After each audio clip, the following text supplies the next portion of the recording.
Hey, what's going on, guys? Patriot Prime here once again with another episode of the SITREP. And I am proud to finally announce that I got the GotBot. We have been trying to do this SITREP for months, and lo and behold, the planets align. Dennis Moulton, AKA GotBot, is on the 27th episode of the SITREP. Mr. GotBot, how are you doing today, sir? I'm doing fantastic. I'm always doing fantastic, man. It's a good time to be alive, you know? That being said, I think that we've been trying since about February to do this, and I think we've been trying since about, I want to say SITREP number 5 or 6. So you're right. This has been a long time coming, man. Too long. Definitely. Now it seems like you're on everybody's show. You might as well be doing. I can't talk. Might as well be doing the late night circuit. Well, you know, I actually have a show coming up this evening, and I don't even know what it's going to be about. I'm not even sure how it's going to work, but we'll see how that goes. When I know, you'll know. That being said, it was not lost on me that you mentioned about me being less animated the last time you saw me in one of these. So we'll see if I can live up to expectations a little bit better today. Well, you are fixing that right now, because it was funny when I first tuned in. You were on Matt Baldwin's around 30-minute show. There's your plug, Matt. I got to quit saying plug. I'll get zinged on that one. But you were talking, and you were just so serious and stoic. And I'm like, that's not the same guy I watched. And that's why I made my comment. Let's just knocked over my star screen. All right. Now, before we get going with the SITREP, for those of you who do not know, the SITREP, which stands for Situational Report, is a 10-question interview that I have with a fellow Transformer collector / YouTuber. We have 5 questions for him regarding being a Transformer collector, and 5 questions regarding him as a YouTuber. So, Mr. GotBot, if you are ready, we shall rock and roll with this thing. Let's do it. You got it. All right, sir. Question number 1. What's the appeal of Transformers for you? The easy answer is that I'm 4. It's funny, I went through the questions last night with Starscream Wife, and when I read this one, the very first words out of her mouth was, "You're 4." I said, that's not altogether wrong, but if I'm being more serious, ages 6 and up. Ages 6 and up, right there. Okay, so I'm 6. You need to change that answer. I do. All right, so I'm 6. Unless you're a rescue bot. But unless you're a rescue bot, and I like rescue bots. That being said, I think that the honest answer is, of course, the nostalgia. Everybody says it. But I think the reason that I always preferred Transformers over like G.I. Joe or Star Wars or Star Trek or anything else is the fact that you have the incorporated puzzle. And I like when one thing can become another thing. This is going to sound a little sacrilegious for me to say, but that's the same reason I also used to like GoBots. I don't even feel ashamed. Nice. And of course, I always have the Psycho right here on the desk. You know what? Fun fact, Screwhead there was my first GoBot. He was my first transforming toy. Wow. That's why I had to get him. I was actually visiting my brother about 3 hours away in Ohio, and he said, you got to swing by this little retro toy store. Yep. And I looked up their Facebook page, and they had just taken a picture of these new items they got in, and there was old Screwhead, and I was like, I have to swing by and get this guy. So they let me get him for $8. I mean, he wasn't in bad shape. I actually re-chromed him. Okay. I re-chromed him with one of those chrome pimps and gave him a Decepticon symbol. Nice. Speaking of him, what do you think of what Action Robo has been doing? Those look great. I'm so tempted to get into one. Of course, I'm really trying to reel myself in until after TFCon. I did a huge purge of figures yesterday just so I could get some of these new pre-orders that are coming up. But after TFCon, I'm going to go nuts. I'll admit it. I'm trying to do a bit of a purge. It's going slow, though. I've never really sold anything. I'm just kind of getting to the point now of doing that. And it's slow. It's slow going, or at least it is for me. Maybe I just don't know the outlets to sell. By the way, before we go on with any of the other questions, I wanted to give you a little bit of a shout out because if I'm not mistaken, as of this recording, you just hit 1,800, yes? I did last night about 11:30. Man, your 2,000 by TFCon is going to happen, no doubt in my mind. No doubt in my mind. I'm actually at 1807 right now. Nice.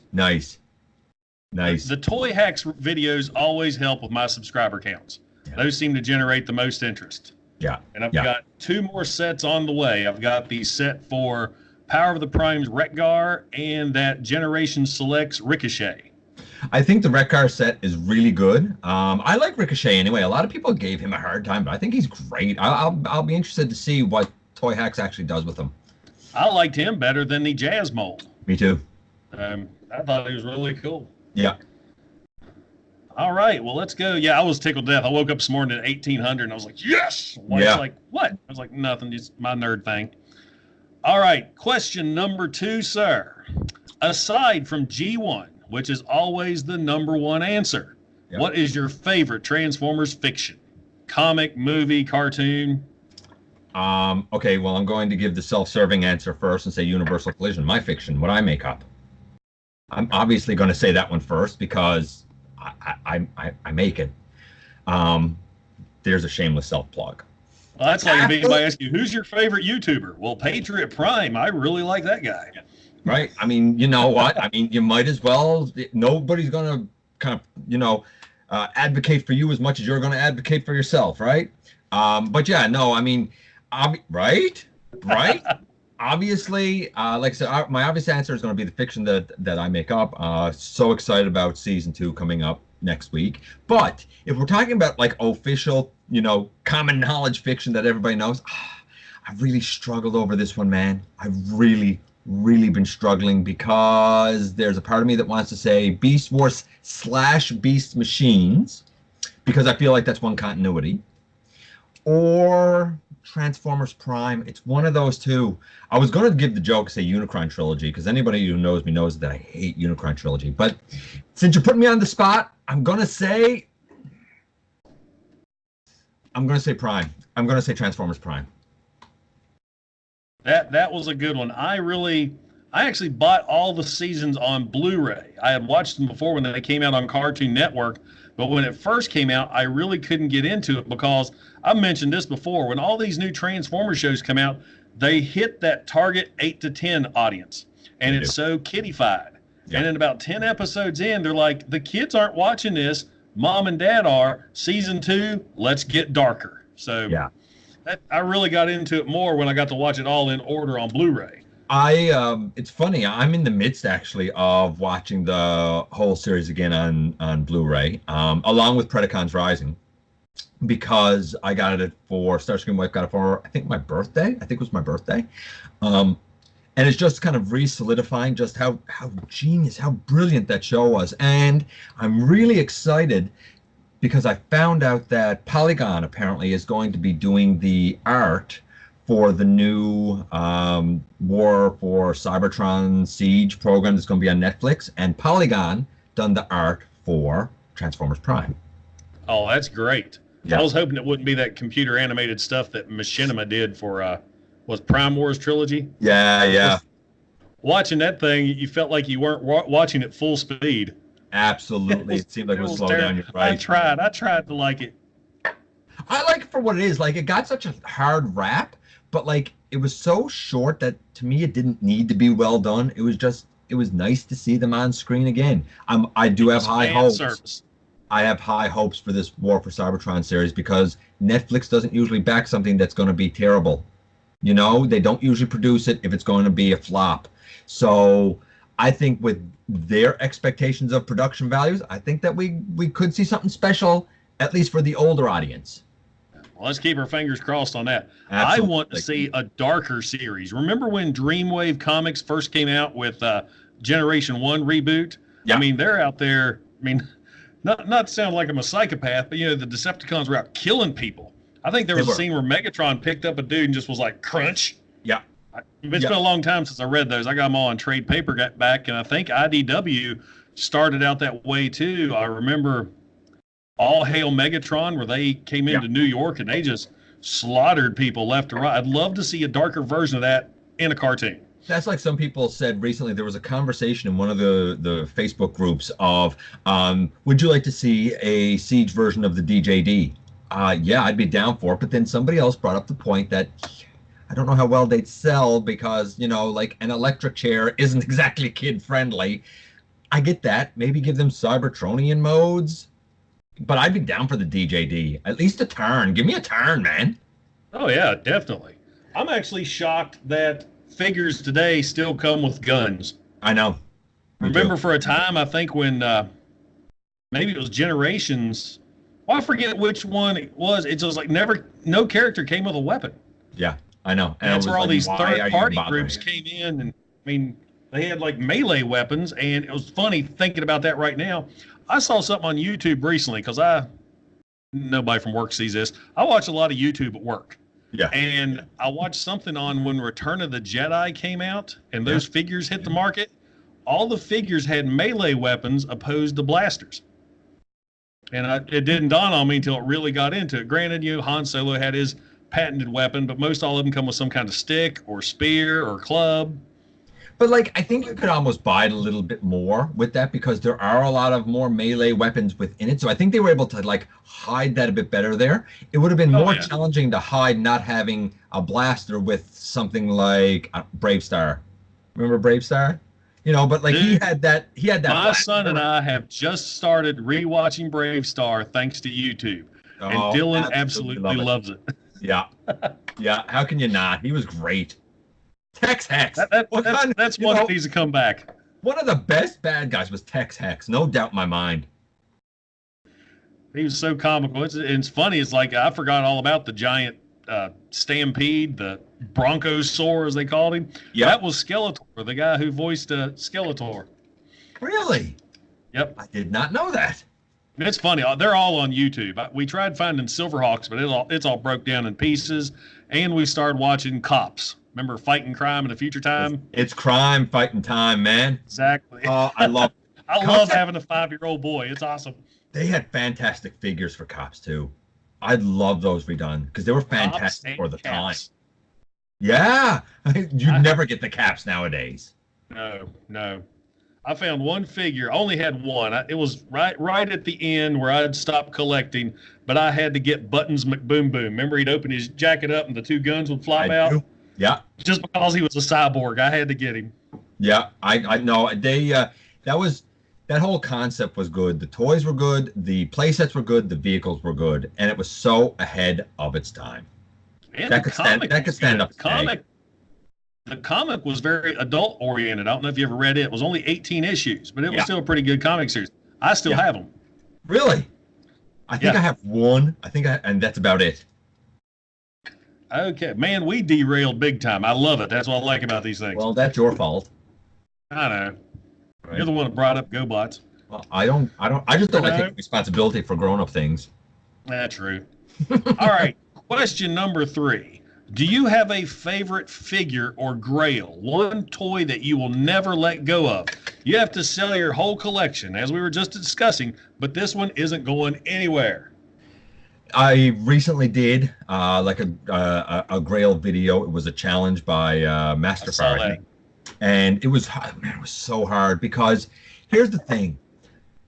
It depends on how you define grail. Is it the most expensive piece? Is it the rarest piece? Is it just one that's special to you? Through it all, I felt like the one that I got the best deal on, the one that's always sort of a work in progress, would probably be my grail because it's the one that sort of gets the most love continuously. And that would have to be Metroplex, Generations Metroplex.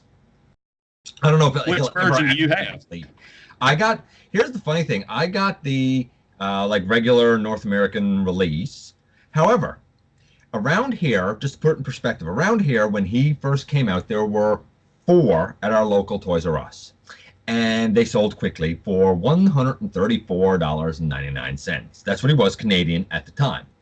And I remember seeing 5 more at our Costco for $89.99. And they sold quickly. And I never got them at the time.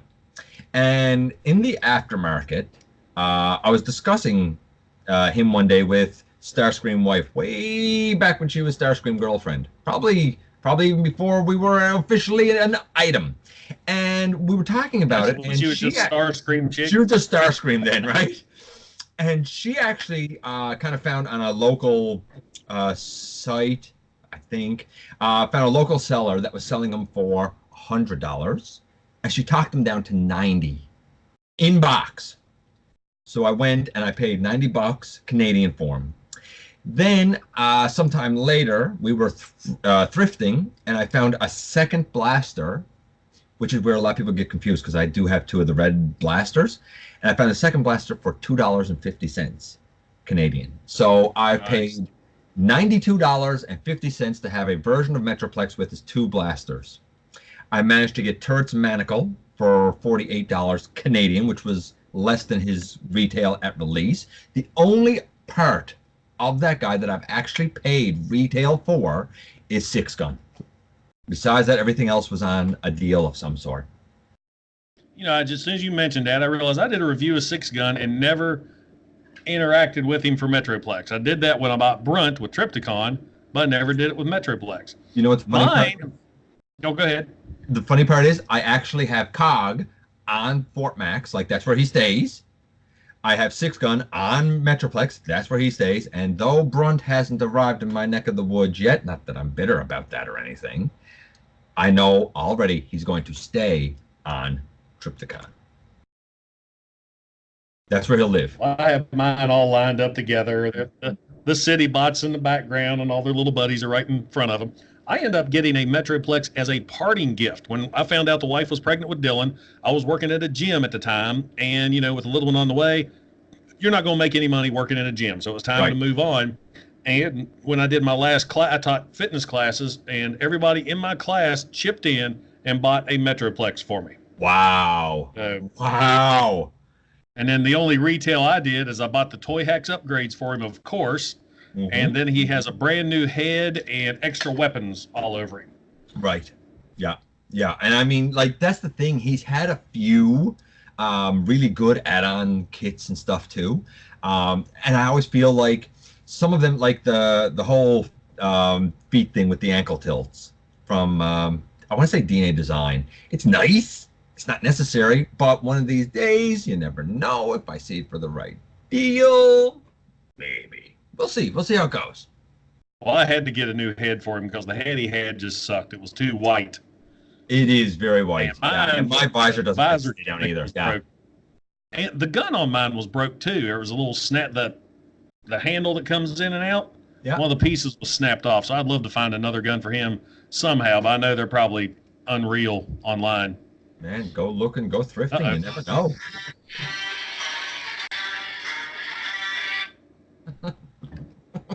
Spam. Yeah, I know. I need to put a Transformer one on there. It's funny. Right. It's funny. I only have one Transformer one on mine, and it is when Starscream wife text messages me, and it's Starscream saying, "I declare myself the new leader," and it's right after he threw Megatron out of the. And when I heard the line, I was like, "Yep, that's gonna be your ringtone for when you text me because you like to declare yourself the leader all the time."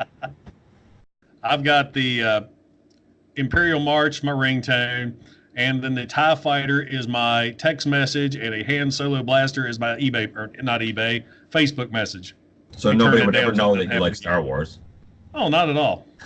See, that's all you see right behind me. My collection originally, the whole room was half and half, but the Star Wars has been slowly moving to the far corner. Right, yeah. And I've had people ask me, it says, how come you collect more Transformers than Star Wars? And I said, well, let's put it this way. If you're collecting Darth Vader, every Darth Vader is going to look the same. Yeah, you're right. You look at my Megatron display. Yeah. Every Megatron is different. So that's part of the fun of it. You can't, it's no fun getting the same figure over and over again. You see that complaint a lot in our community too. So how many Optimus Primes are they going to release? I was like, but they're all different. Yeah. So fair point. That's at least that's the way I look at it. Yeah. All right. We are 20 minutes in and are just now getting to question number 4. Okay. We better hurry it up then, man. All right, sir. What figure is your white whale, your most wanted toy? And I know the answer right now for everybody is going to be that $600 Unicron. No, I'm not even tempted. Not even a little. Honestly, the more I see it, the less I like it. I'm not even impressed with it anymore. I think everybody raves and raves about it, and I think his head sculpt isn't even right. No. The Armada one that I'm looking at right here has a better, more G1 inspired head sculpt than that one. Look, here's the thing. Like, I get it, man. There's two sides to that whole debate. I get it. And that's why when I talked about it, I had GotBot argue for getting him, and I had Dennis argue against getting him, because there are two valid sides. But if you're asking me personally, moderator, I don't see it, man. Here in Canada, with the conversion and everything, I mean, it's almost $1,000 for a toy. You gotta be out of your mind. That's nuts. And then what are you gonna do with it? You're gonna buy it, and it's gonna sit there. There's sometimes when I think, look at all this money I have here just sitting. Well, here's the thing. You know, like, I look at a figure, and the first thing that comes to my mind is, how will this work for stop motion? And I don't see him working for stop motion. There's too much junk on him. Like, that's the other thing. I get it. I know the planet piece has got to fold up. I get it. But, like, if you're paying that kind of money, no. You know what? They should make magic where you don't have a bunch of chunks on the leg and the back. It's not, as far as I'm concerned, for the price, it's not good enough. And though, you know, I'm allowed and I could get it, blah, blah, blah, and all this junk, I'm not interested. The more I see it, I'm not interested in it. God bless the people that are. It's just, it's not for me, man. It's not for me. Now, that being said, I do have an answer, and I assume, and I have a question, I guess, for you. Does it have to be a figure that actually exists, or can it be one that I just want, though I haven't seen yet? No, this is your most wanted toy. Titan class. I don't have a. It's not set in stone. You'll be the first one to say this. Titan class Scorponok. That's what I want. You know, I get the hype about Unicron, but we already, whether you like them or not, we do have a Unicron. Outside of G1, we have never had an update to Scorponok, and I'm not including that little Titan Master head. We need a Titan class Scorponok. We had the one in the Energon series where he was a Scorpion spaceship thing. True. Which he was decent. I mean, I didn't like the construction vehicle Scorpion. He's actually in the middle of my display with my Titans Return Headmasters and my Titans Return Target Masters. But I agree. He needs to go right there with the others. He does. And I almost got that one, but I held off because I heard that he's prone to breakage. That's what I've heard. I mean, I've had mine for a long time. I used to play with it all the time. I mean, mess with it for display. And never had an issue with him. When I went to Shardicon in 2013, they had a speed transformation contest, which involved that figure. No issues with breaking, but like you, I've heard that. So mine hasn't been touched probably since 2013. And I think it's easy to do a Scorponok. I mean, the tooling is there. You can use, and I know it's technically a mold reuse, a bit of a retool. You can take a lot of what they had with Fort Max and with Metroplex, change some things, and you can have another great Scorponok. Easy enough. Now, I'd like to take what you said and downgrade it. I wouldn't mind a leader class Scorponok, kind of in the Marvel Comics vein. Remember when he was the same size as Power Master Prime? Actually, Fortress Maximus was the same size as Power Master Prime. In Marvel Comics, he never turned into a city. He never turned into a base. He was always a Scorpion. So to have one that would scale with those other guys, I'd be cool with that. Also, as most wanted, your fantasy figures, one of my favorites was Thunderwing. I want a good Thunderwing, and I don't want the IDW giant armored jack-o'-lantern face Thunderwing. I want Marvel G1. I want the one that looks like a demon. Yeah, I could get behind that. I mean, my Thunderwing now is a custom done from Nitro Zeus with the little Titan Master head, but a proper Thunderwing, I could get so behind that. Yeah, absolutely. And especially with the what they can do now, let's make him a pretender while we're at it. Sure, why not? Go for it. And if you're going to make a pretender, then you might as well make a Dino King. Exactly. Just saying, right? Of course, I hear we're getting the C-Cons next. Excited about that. We are. I don't know yet if I'm in for them or not, because I don't know if I care enough about them. I might. I mean, I'm saying that, and I'm sure when the time comes, I'll be like, yeah, might as well get the C-Cons. But, like, I don't know. I want to see more than just the torso so far. You know what I mean? Yeah. I think I want to see. That's how it was when Predaking came out. Predaking was never that figure where I was just upset, like, oh my God, Predaking, I have to have Predaking. He came along season 3. He was only introduced once in the comics. I mean, my favorite one was Minosaur. I always liked the Stunticons. Yeah. And I was actually going to pass up on the Combiner Wars Predaking, but after I got him, he's actually my favorite now. I mean, they did a fantastic job with him. They did. Now, I didn't have him personally, though I did review it. And I can't say if I will or if I won't get him. It's just I like my Predaking, my stand-in is Unique Toys Warlord. And I like him because, not because he's the greatest figure in the world, but because I got him for really the cost of a Combiner Wars figure, and he's the size of the other one, so he fits in aesthetically for me. That being said, if something was to happen to a piece of him, I wouldn't replace that piece. I would break down. I would just get the Combiner Wars one or the Power of the Primes one, whatever.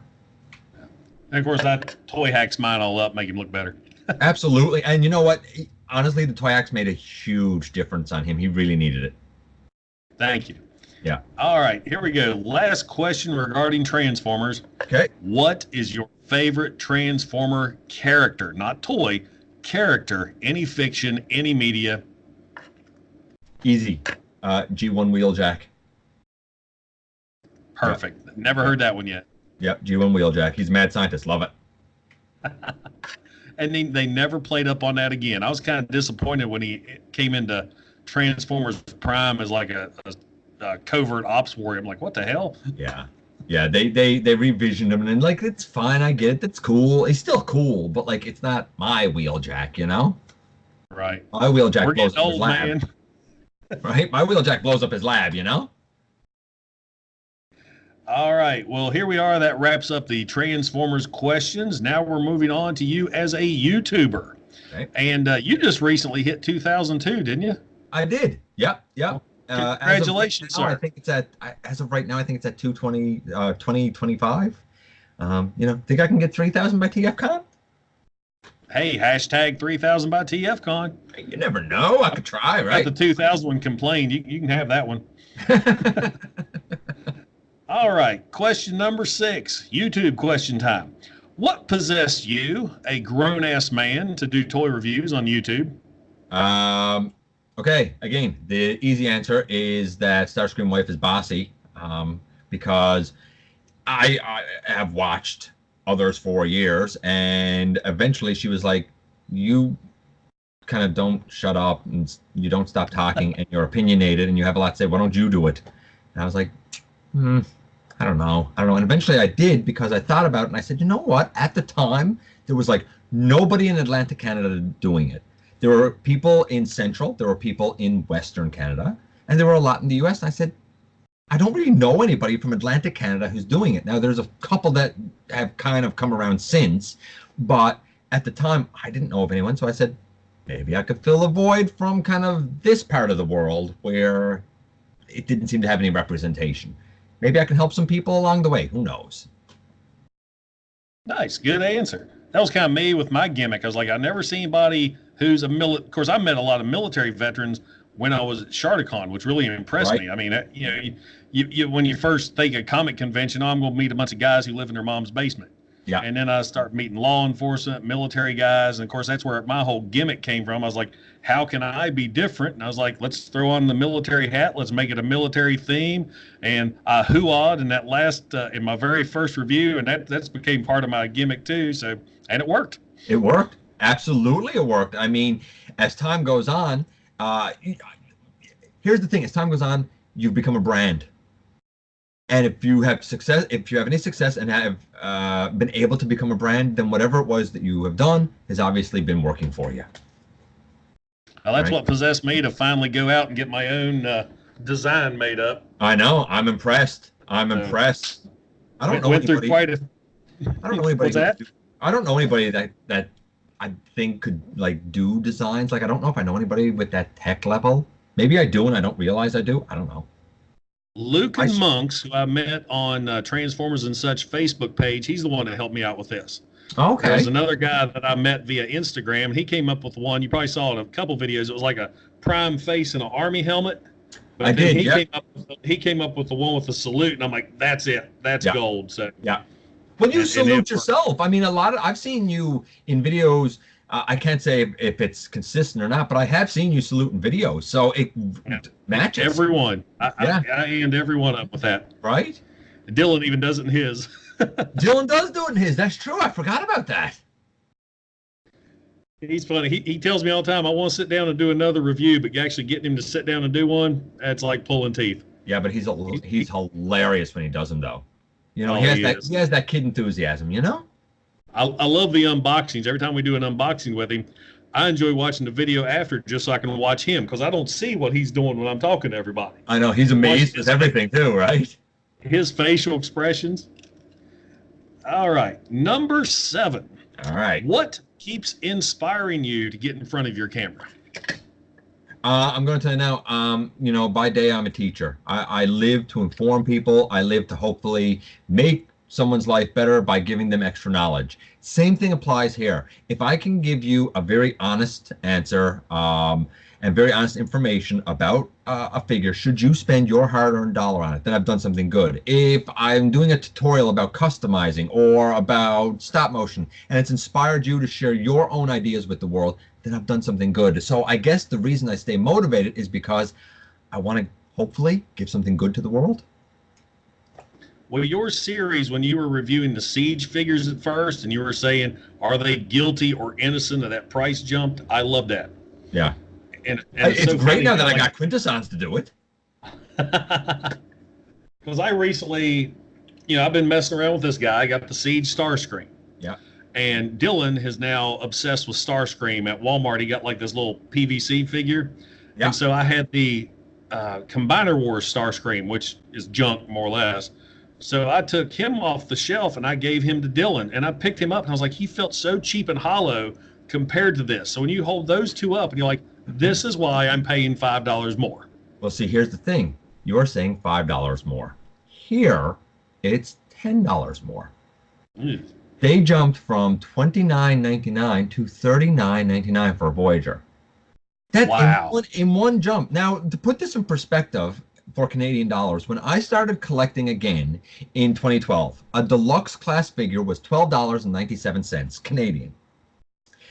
Now, that same deluxe class figure, actually a bit smaller, deluxe class figure is now $29.99. You're telling me in 7 years that has gone up 3 times in cost? No, it hasn't. No, it hasn't. That's greed. That's corporate greed that has it going up that much. Yeah, and we keep buying them. Right? Because they charge it and we justify it by the sales. Everybody says, speak with your wallet.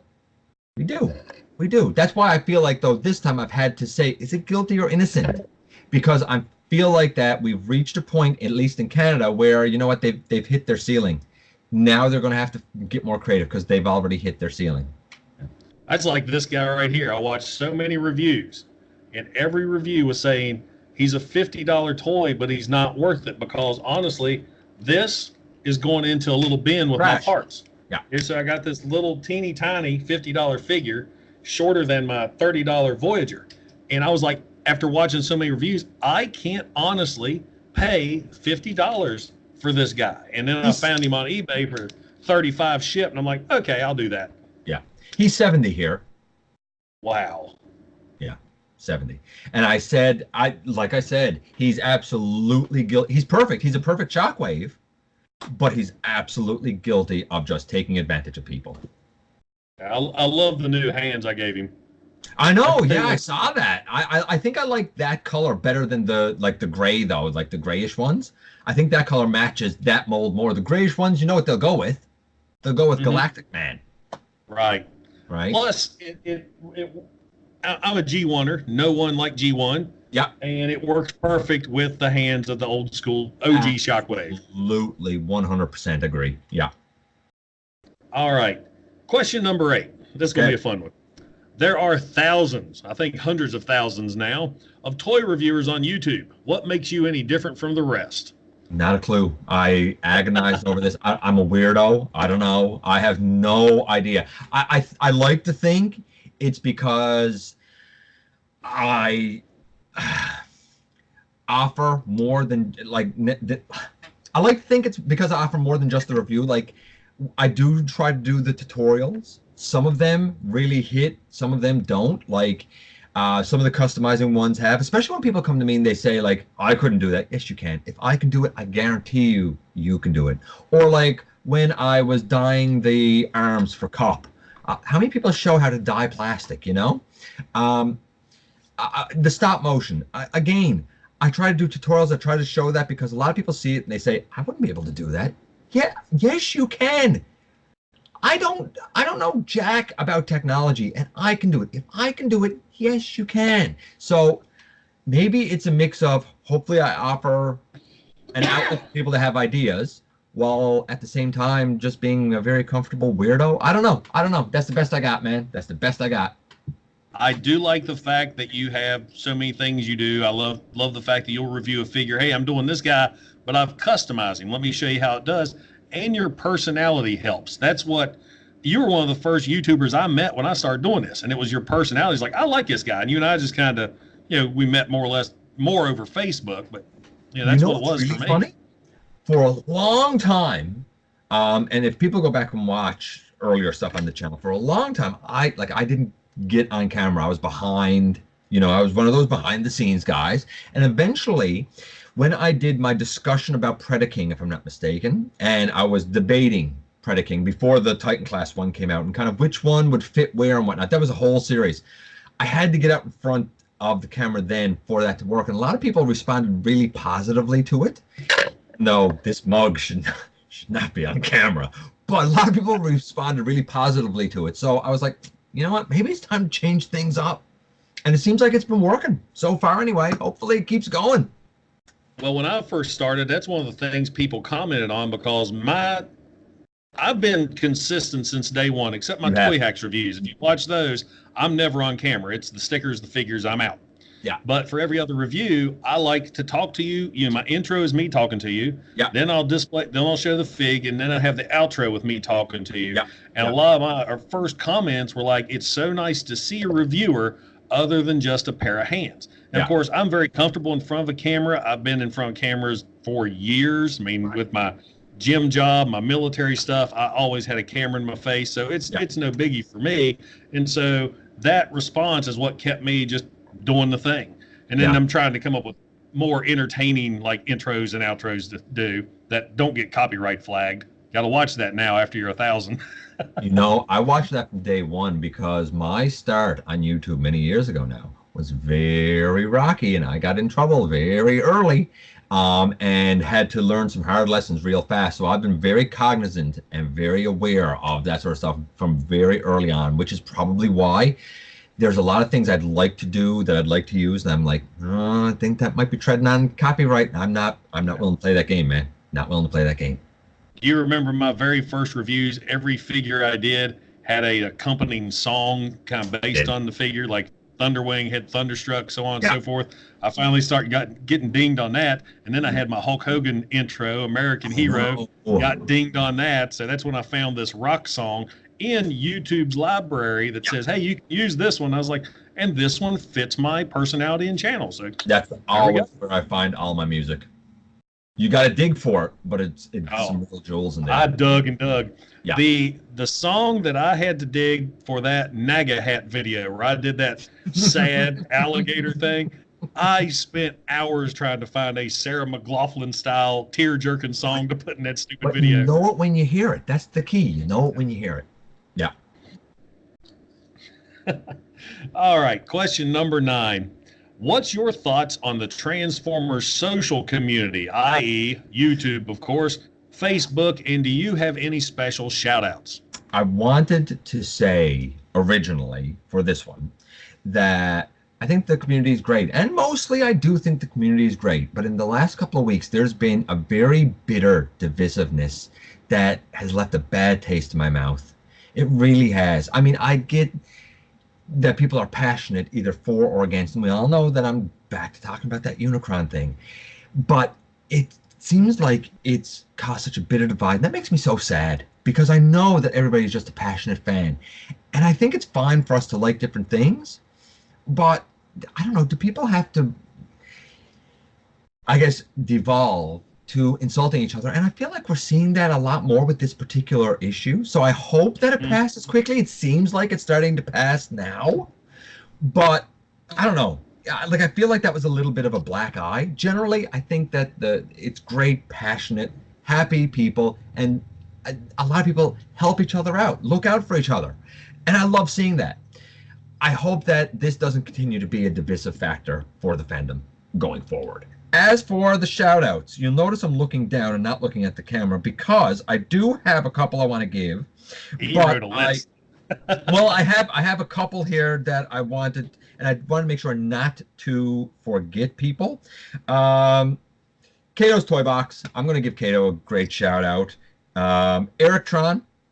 And Survivor Reviews. I want to give Survivor Reviews a shout out because, and of course, I almost feel obligated to throw in M, and I almost feel obligated to throw in Taddy because they're the boys, you know? They're the boys. Isn't it amazing how we've all just become this collective now? It's almost like a biker gang of YouTube reviewers. Like anytime a review's popping up, oh, it's going to be those 10 dudes. Here they are. Well, here's the thing. M in particular, M and Joe, I don't know if you know Joe or not, M and Joe really, very early, they were like the first guys who ever gave me a shout out on the TNB podcast. And that was a long time ago. Like I don't even think I had 100 subscribers. Like I was so small and they were small. And I really feel like M and I have like really kind of grown together. Now they hit a certain roadblock, but like I if there's such thing as having a friend in this, I absolutely consider him to be one of my best friends in this. Excellent. He is a great guy. I enjoy talking to him. You've seen a SITREP I've had with him. I did. I saw both. During that SITREP, Em and I talked for probably an hour before we started recording, and then an hour afterwards. Yeah. And the same thing with the Tatamus recording. You only saw a segment. Let's do this now, and then we're still just on and on. It's like we're just hanging together at the local bars, kicking back a drink. I mean, it's great. I mean, I've said it before. All my friends live on this screen. I know. It sucks, man. I got nobody around here. Isn't it great though that we live in a day and age and a time when that can be the case and it's okay? You know? Yeah. Very true. What are we at? Are we at number 9? Are we at number 10? Where are we to? We're at number 10. We are wrapping this up. Wow. So, Dennis Moulton, AKA GotBot. Yeah. Do you have any channel goals for yourself, and where can our viewers find you? This is your time to shout your channel out. Not plugging yourself. You're shouting your channel out. Nice. Damn you, Transform and Tell, Andy Welch. You can't plug yourself anymore. I suppose that, again, the joke answer here is going to be 3,000 by TFCon. No, in all seriousness, though, bigger and better. You know, this is the sort of medium where you're always hoping for growth and you're always hoping to have an influence and hopefully, you know, gosh darn it, people like you, you know? But and you want a better video editing program. I know that for a fact. I need a new video editing program, man. But like, I don't know if it's so much that I necessarily have a goal. It's try and improve the content I create, try and improve everything that I do and learn as I go and pass what I learn on to other people. As long as I could do that, then I like to hope that the whole growth factor will come along with it, you know? Feed quality content and hopefully the people come. But I value the community that I have now, so I'm a happy camper, you know? In terms of finding me, I'm not a hard man to find. You know, I'm not a hard man to find. If you look up Dennis Moulton or you look up GotBot, you're going to find a bunch of stuff. Because, I mean, I wrote a couple of books before I ever got into doing this. So, like, I was already sort of out there anyway. But, you know, you can find me on Instagram. You can find me on Twitter. There's the GotBot page on Facebook. There's the Transformers Collectors NL group. There's the Autobot family. I'm a mod there. In terms of my channel, Dennis Moulton, AKA GotBot. Most people just look up GotBot, and I think I'm the only one. So I'm not a hard man to find. Excellent. You're just a hard man to get a hold of to do a sit-down video chat with. I'm so busy. Except now it's summertime. You, brother. I'm so happy to finally get a hold of you and talk to you one-on-one. I mean, as soon as I saw that Matt was able to get you, I was like, okay, it's possible. It is possible now. That was fun. This was fun. I love doing this stuff. I just don't get a lot of time to do it because of the time zone difference. Like, I don't even know what time zone you're in. Are you in Central like Matt, or are you in Eastern? I am in Eastern right now. It is 1:43 p.m. for me. Yeah, it's an hour and a half difference. I'm an hour and a half ahead of you. And see, normally I do my sit reps late at night because where my internet's so terrible, I wait till Dylan and my wife's asleep so they're not on the internet so I can do this. So right now I had the day off to get yard sale stuff together and it just worked. Good luck And with for the those yard of sale, you by the way. watching, I'm going to, getting ready to do my plug. I mean my shout out. I was just saying, good luck with your yard sale tomorrow. Oh, I'm hoping. We got a pretty primo location, and we got so much kid stuff to get rid of. We got one spare bedroom that is just wall-to-ceiling junk. So anyway, for those of you guys watching, if you want to check out Dennis, I will put a link to his YouTube channel in the description of this video. And at the end, where you see Patriot Prime doing that salute with the American flag waving in the background, I will have links to his channel and one of his newer videos there as well. Once again, Dennis, I cannot thank you enough for being on my show. It was an absolute pleasure to have you. It was my honor, sir. It was my honor completely. Excellent. And I want to thank you guys for watching.